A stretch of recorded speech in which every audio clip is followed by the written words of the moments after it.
हरे कृष्णा। कैसे हैं आप सब?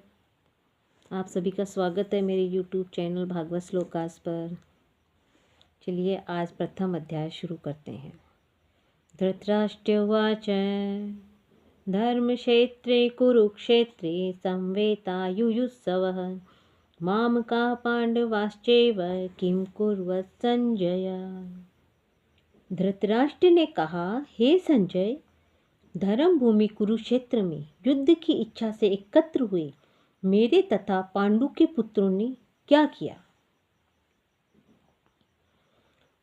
कौरवों का जो पिता थे धृतराष्ट्र, वो अपने पुत्रों की विजय की संभावना में विषय में अत्यंत संदिग्ध था। अतः इसी संदेश के कारण उसने अपने सचिव से पूछा। उन्होंने क्या किया?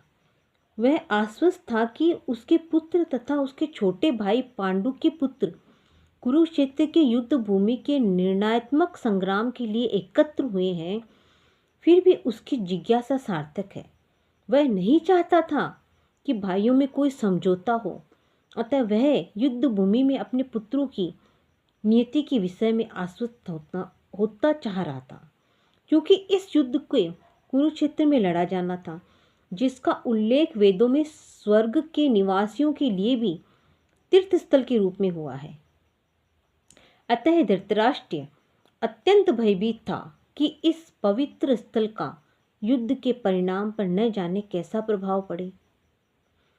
उसे भली भांति ज्ञात था कि इसका प्रभाव अर्जुन तथा पांडु के अन्य पुत्रों पर अत्यंत अनुकूल पड़ेगा, क्योंकि स्वभाव से वे सभी पुण्यात्मा थे।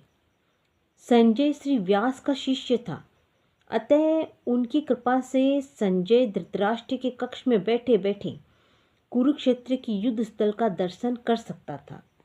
इसीलिए धृतराष्ट्र ने उसे युद्ध स्थल की स्थिति के विषय में पूछा।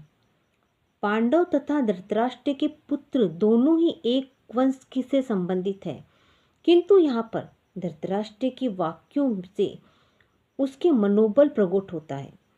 उसने जानबूझकर अपने पुत्रों को कुरु कहा और पांडु के पुत्रों को वंश के उत्तराधिकारियों से विलग कर दिया। इस तरह पांडु के पुत्रों अर्थात अपने भतीजों के साथ धृतराष्ट्र की विशिष्ट मन स्थिति समझी जा सकती है। जिस प्रकार धान के खेत में अवांछित पौधों को उखाड़ दिया जाता है, उसी प्रकार इस कथा के आरंभ से ही ऐसी आशा की जाती है कि जहाँ धर्म के पिता श्री कृष्ण उपस्थित हो, वहाँ कुरुक्षेत्र रूपी खेत में दुर्योधन आदि धृतराष्ट्र के पुत्र रूपी अवांछित पौधों को समूल नष्ट करके युधिष्ठिर आदि नितांत धार्मिक पुरुषों की स्थापना की जाएगी। यहाँ धर्म क्षेत्रे तथा कुरुक्षेत्र शब्दों की उनकी ऐतिहासिक तथा वैदिक महत्ता अतिरिक्त यही सार्थकता है। हरि बोल।